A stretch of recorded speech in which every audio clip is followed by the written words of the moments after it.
Hello mga ka-farming. Welcome to Antonio de Charlie Farm. For today's video guys ay magbabakod kami dito sa kabilang side ng aming farm. So ayan, dati makapal ang mga bakod dyan, kaya lang meron ang nakatira dito sa labas ng aming compound. So, lininis nila lahat ng bakod namin. Ayan, magbakod kami guys.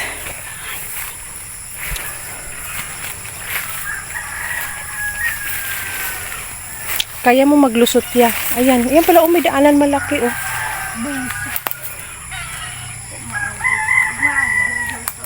Oo, sige na.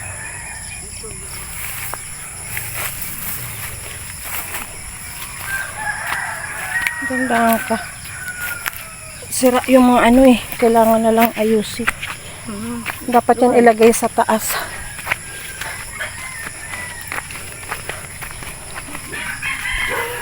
Ayan guys. Magbakod kami. Kasi itong mga kahoy guys oh. Sa amin ito. Ayan. Kung makikita nyo oh. Kinain na ng kahoy. Ayan yung lumang bakod ni Papa. Ayan. Ha? Oo, kinain na ng kahoy. Ibig sabihin, matanda na. Ayan, oh. Oo, yan ang lumang bakod ni Papa. So, ngayon, guys, nagbakod si Papa ng kawayan kasi ang kawayan ay nabubuhay. Punta ka na dun kay Papa. Nabubuhay. So, tatagal siya. Ito, tumakbo na palabas. So, hindi na to sa atin. Doon na iikot sa loob. Hayaan na lang. Nakalabas na kahoy. And dito guys, ayan mo na. Dito lumulusot yung mga magnanakaw ng saging. Oh. Kaya kailangan namin isarado dito.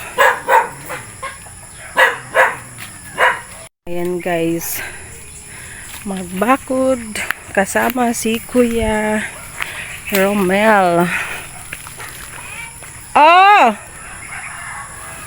Ayan. Yung mga kahoy guys. Tanim ni Papa. So, yan yung boundary ng bakod namin. Kailangan nating magbakod guys kasi ang magnanakaw pumapasok. Ayan.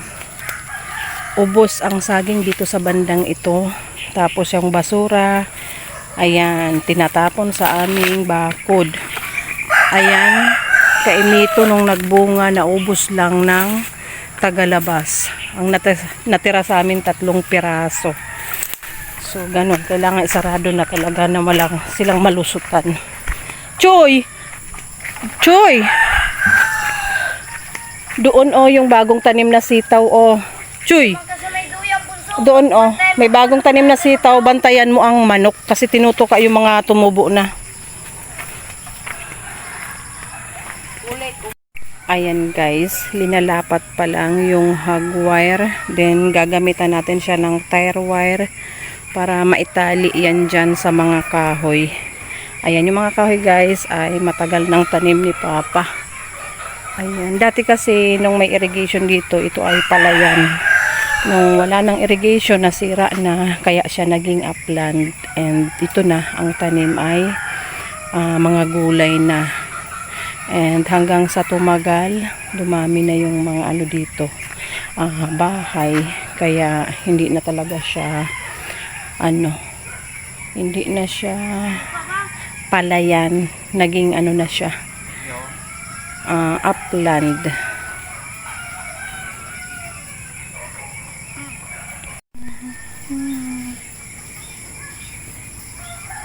Yan guys, kulang talaga isang rolyo. Ha? Ning? Ay, day ko pa nahiling. May nag-order pati. Day ko pa nahiling at yan. Ayan guys, ilapat muna para mahila na mas straight.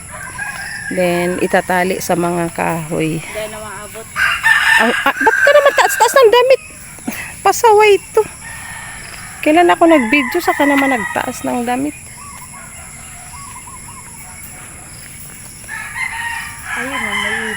Ayan yung sa amin guys sa loob. So dito kami naglagay ng bakod sa labas kasi amin tong mga kahoy.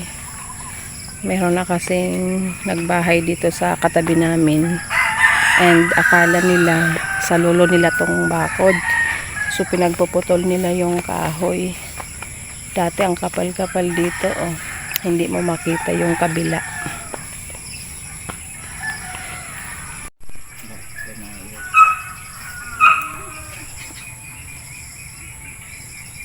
Ayan guys, malapit nang matapos. Ayan oh, natalian na yan.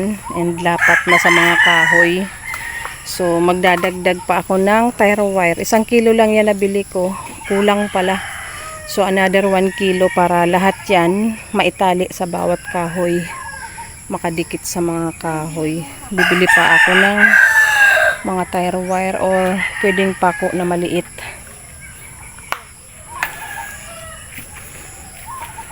Tigpahunat.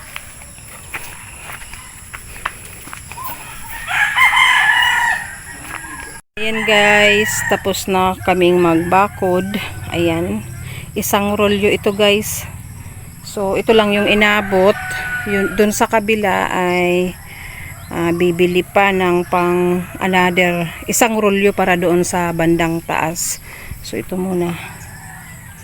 Ayan, mas okay ng ganito guys kahit aso hindi makapasok na dyan sa compound.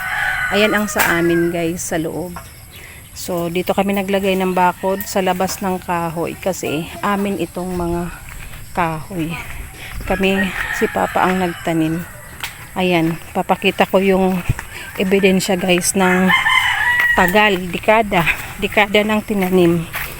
Kung baga ano na to, 2 decades na ang kahoy na to. Ayan, kinain na yung barbed wire, kinain na ng kahoy. Ganyan siya katagal.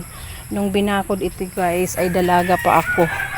So ngayon binata na lang ang anak ko.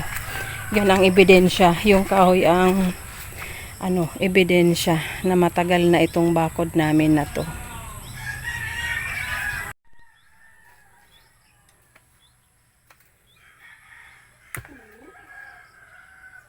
Kain tayo guys ng almusal. After naming magbakod, ito ang aming almusal oh. Noodles with tuyo and white rice. Ayan, katabi na yung para sa tanghalian. Ayan. Ano to? Native na manok. Pero kailangan pakuluan dahil inahin yan. Ayan guys, kakaiba ang breakfast ni Papa. Yung kanin, tinapay, noodles, pinagsama na sa sabaw. Let's eat, let's eat. Yan ang simpleng pagkain dito sa farm. Carbohydrate.